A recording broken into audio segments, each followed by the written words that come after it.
Telangana assembly ఎన్నికల ఫలితాల తర్వాత రాష్ట్రంలో పొలిటికల్ సీన్ మారిపోయిందా?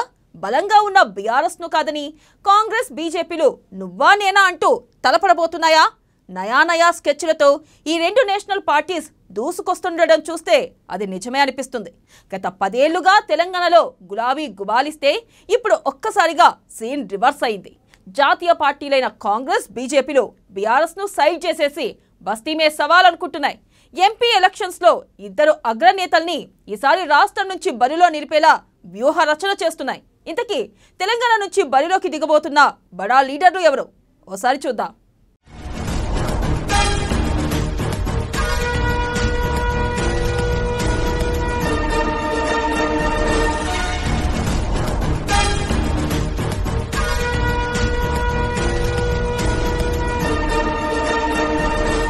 తెలంగాణ నుంచే బరిలోకి మోదీ, సోనియా. బీఆర్ఎస్ ను సైడ్ చేసేసిన బీజేపీ, కాంగ్రెస్. బస్తీమే సవాల్ అనుకుంటున్న జాతీయ పార్టీలు. రాష్ట్రం నుంచి ఎంపీ ఎలక్షన్స్ లో ఇద్దరు అగ్రనేతలు. రాబోయే అధికార జోష్ కంటిన్యూ చేసేలా కాంగ్రెస్ పక్కా ప్లాన్. సోనియా కాదంటే రంగంలోకి ప్రియాంక గాంధీ. మెదక్ స్థానంపై కాంగ్రెస్ శ్రేణులు ఆశలు. సికింద్రాబాద్ నుంచి రంగంలోకి మోదీ. నరేంద్రుడిని రంగంలోకి దించేందుకు కమలనాథులు కసరత్తు.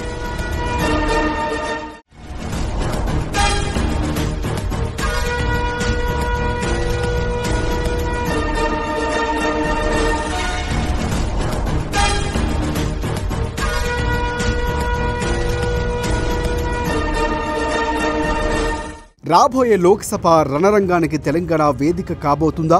దేశంలో రెండు జాతీయ పార్టీల అధినేతలిద్దరూ ఇక్కడి నుంచి ఎంపీలుగా పోటీ చేయబోతున్నారు అంటే అవుననే సమాధానమే వస్తుంది. ప్రధాని నరేంద్ర మోదీని సికింద్రాబాద్ నుంచి బరిలోకి దింపాలని బీజేపీ పార్టీ యోచిస్తోంది.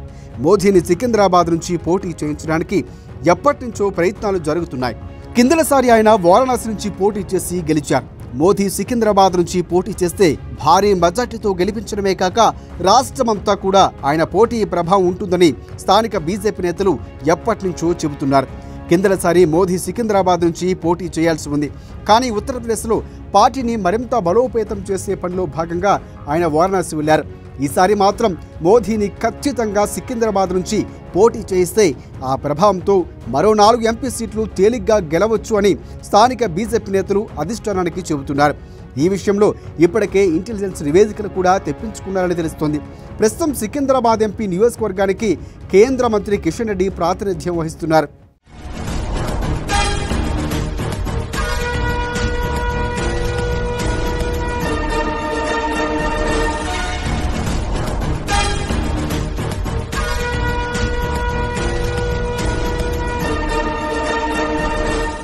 బీజేపీకి మొదటి నుంచి సికింద్రాబాద్ బలమైన నియోజకవర్గం. స్థానిక నేతల విజ్ఞప్తిని మన్నించి మోదీ గనక సికింద్రాబాద్ నుంచి పోటీకి దిగితే దేశం మొత్తం ఇటువైపే చూస్తుంది. ఇక కాంగ్రెస్ కూడా సోనియా గాంధీని మెదక్ నుంచి లోక్సభ ఎంపీగా బరిలోకి దించాలనే ఆలోచనలో ఉంది. సోనియా ఇప్పటికే అనారోగ్య కారణాల రీత్యా హైదరాబాద్ షిఫ్ట్ అవ్వాలనే ఆలోచనలో కూడా ఉన్నారు. ఎలాగూ ఇక్కడే ఉంటారు కనుక మెదక్ నుంచి పోటీ చేస్తే అధినేత్రిని ఖచ్చితంగా గెలిపించుకుంటామని స్థానిక కాంగ్రెస్ నేతలు అధిష్టానానికి ఇప్పటికే విజ్ఞప్తి చేశారు. తెలంగాణతో తనకు ఎంతో ప్రత్యేకమైన అనుబంధం ఉందని సోనియా మొదటి నుంచి చెప్పుకుంటున్నారు. తెలంగాణ ఇచ్చింది సోనియా అని కాంగ్రెస్ ఇప్పటికే ప్రచారం చేసుకుంటూనే ఉంది. అందువల్ల మెదక్ ఎంపీగా సోనియా దిగితే గనక ఆమెను తేలిగ్గా గెలిపించుకుంటామని, మిగిలిన లోక్సభ నియోజకవర్గాలపై కూడా ఈ ప్రభావం ఖచ్చితంగా ఉంటుందని కాంగ్రెస్ నేతలు భావిస్తున్నారు.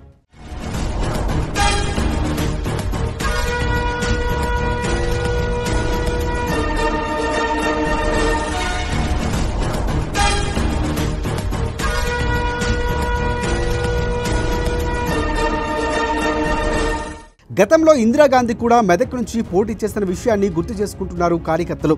ఒకవేళ సోనియా చేయలేకపోతే ప్రియాంక గాంధీనైనా మెదక్ నుంచి బరిలోకి దింపాలనేది కాంగ్రెస్ పార్టీ నేతల ప్లాన్. గాంధీ కుటుంబం కేవలం ఉత్తరాదికి మాత్రమే పరిమితం కాదని దక్షిణాదికి కూడా చెందింది అని చెప్పడానికి ఎప్పటి నుంచో కసరత్తు జరుగుతుంది. రాహుల్ గాంధీ ఇప్పటికే కేరళలోని వాయనాడుకి ఎంపీగా ఉన్నారు. ఇప్పుడు సోనియాను గాని ప్రియాంకను గాని మెదక్ నుంచి పోటీ చేస్తే పార్టీ మరింత బలోపేతమవుతుందని, ప్రస్తుతం ఉన్న కాంగ్రెస్ వేవ్లో సోనియా గెలుపు తేలికవుతుందని కాంగ్రెస్ నేతలు అంచనా వేస్తున్నారు. మోదీ, సోనియా ఇద్దరు తెలంగాణ నుంచి బరిలో దిగితే మాత్రం లోకసభ ఎన్నికలు మరింత రంజుగా మారుతాయి.